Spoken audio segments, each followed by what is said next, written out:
Sturgill Simpson is as surprised as you about his Grammy nomination. Adele, Beyoncé, Drake, Justin Bieber. Sturgill Simpson. Bewilderment was the first reaction of many this morning as the Grammy Awards announced its nominees for Album of the Year, pitting four of the most culturally and commercially dominant pop stars of this era against Mr. Simpson, 38, a critically respected but little-known country outsider.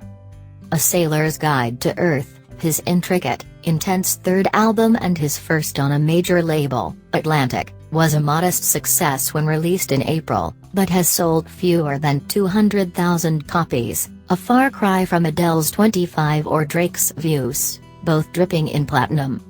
But perhaps no one was more thrown off by the left-field nomination than Mr. Simpson, who, outside of his music, has kept a deliberately low profile other than sparring occasionally with the Nashville establishment. His record was also nominated for Best Country Album. The stunned singer, who wrote A Sailor's Guide to Earth as a message to his infant son, was grateful but often at a loss for words while discussing the honor in an interview this afternoon. "My mother-in-law passed last week," he said, "so we kind of needed a ray of sunshine." Fresh off being fitted for a funeral suit, Mr. Simpson admitted that he was still processing the news, but managed some preliminary reflections about what this news spotlight could mean for his career, while also floating a pretty good reason he could miss the Grammy ceremony, on February 12. These are excerpts from the conversation. Continue reading the main story. Advertisement. Continue reading the main story. Take me through your morning. My publicist woke me up.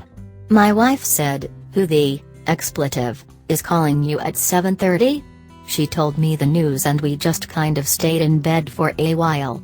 I was trying to wrap my head around what this even means and looking back on everything. It's extremely humbling.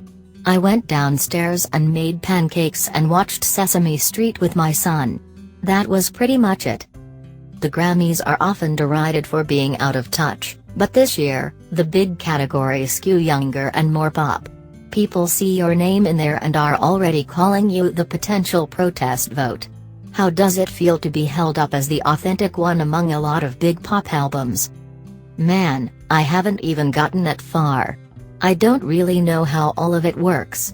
I just went in and poured my heart out and tried to make the best record that I possibly could.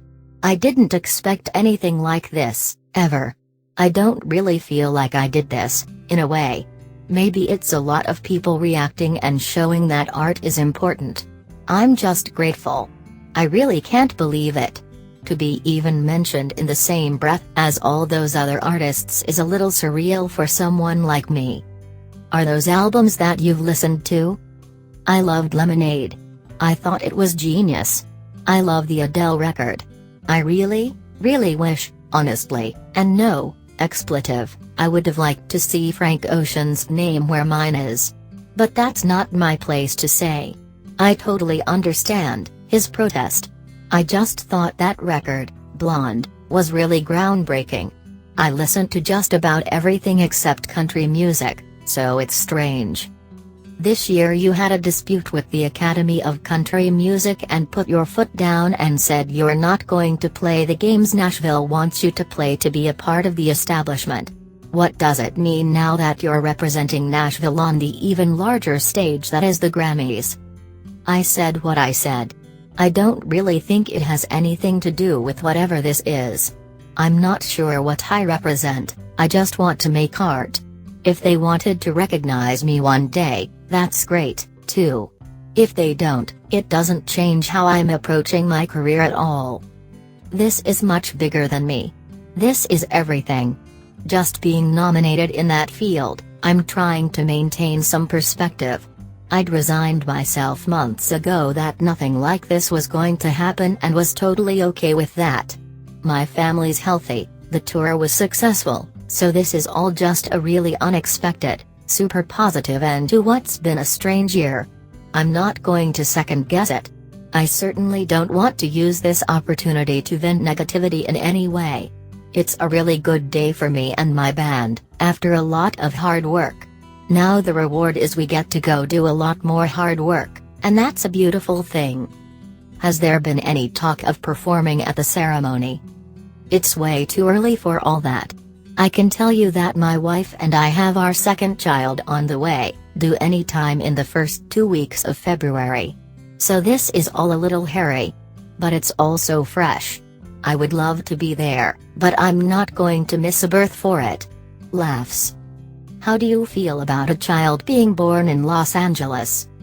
Oh, yeah. I'm more worried about this kid asking me, like, hey, where's my record at, Dad? Have you been able to process what it means to make such an intimate message to your child that's now being recognized on this scale? First of all, I wouldn't have made this album if it hadn't been for my son. Immediately I realized, I got out of bed and went into his room and gave him a hug. I feel like he did this, not me. I certainly didn't expect to have a Country Album of the Year nomination for this record, much less to be in the Album of the Year category. I asked my wife, why do I feel scared right now? I don't even know what this means. How does it affect our life, or my career? I'm just trying to avoid any completely unnecessary expectations that people might think this puts on my career going forward. I'm not going to change how I approach my art. What did you tell your band about all this? I told them, so much for time off. I had completely planned to take the next year, or possibly 18 months, completely off. I was so certain that when the tour wrapped up, we were done. But it might be a good idea to go play some shows again. I don't know, given how many millions of people are saying, who the expletive is Sturgill Simpson. As of this morning. Sturgill Simpson on his surprise Album of the Year Grammy nod. You'd be hard-pressed to find anyone more surprised by the general Album of the Year Grammy nomination for Sturgill Simpson's A Sailor's Guide to Earth than Simpson himself. In terms of what happened today, this never even crossed my mind, the Kentucky-born singer and songwriter told The Times from Nashville on Tuesday. When we came off the road at Thanksgiving, I really thought, well, that's it for this one. We've done everything, and I started thinking about what to do for the next record. This has all been slightly surreal to say the least. The nomination puts his critically lauded album up against pop blockbusters such as Adele's 25, Beyoncé's Lemonade, Drake's Views and Justin Bieber's Purpose. Surreal indeed. One of the best accolades Simpson picked up came from one of his idols, Merle Haggard, who lauded him as just about the brightest star around right now when the two met backstage last year at the Stagecoach Country Music Festival in Indio. For Simpson, who already was a critic and fan favorite, an Americana Album Grammy Award nominee thanks to his 2014 album Metamodern Sounds in Country Music, making A Sailor's Guide to Earth felt like he was onto something significant. When the music was speaking, I was definitely hearing a lot more of my own voice, finally. I poured my heart into this one more than any other record I've made, he said, quickly ceding a good share of credit to the birth of his first child, who inspired many of the album's songs, and to his engineer, David Ferguson, for helping him realize the musical and sonic ideas in his head. I couldn't have done this without him, he said of Ferguson. He was a mentor and a touchstone on the project. I can get pretty intense in the studio. I get lost in it, and I'm probably not easy to be around. He worked with celebrated producer and engineer, Cowboy Jack Clement, so he knows what to do when working with crazy bastards. Full coverage of the 2017 Grammy Awards nominations. Simpson said he often feels isolated from much of the music world, but became aware of the real-world impact of a Grammy nomination when Metamodern Sounds was singled out. For one, it kinda shows you more people are aware and paying attention than you can realize, he said. I live in an insular bubble by choice. Other than band and my team around me, I don't get out much, and I don't see a lot of other people. I don't pay much attention to what's going on in the country music world, Simpson said. But that nomination sort of let you know it's not all in vain, and maybe that's what happened here. I feel like maybe this represents something a hell of a lot bigger than me." Grammy-nominated artist wanted Frank Ocean shortlisted for Album of the Year instead of him. Country singer Sturgill Simpson has said that he would have preferred Frank Ocean to be nominated at the Grammys instead of him.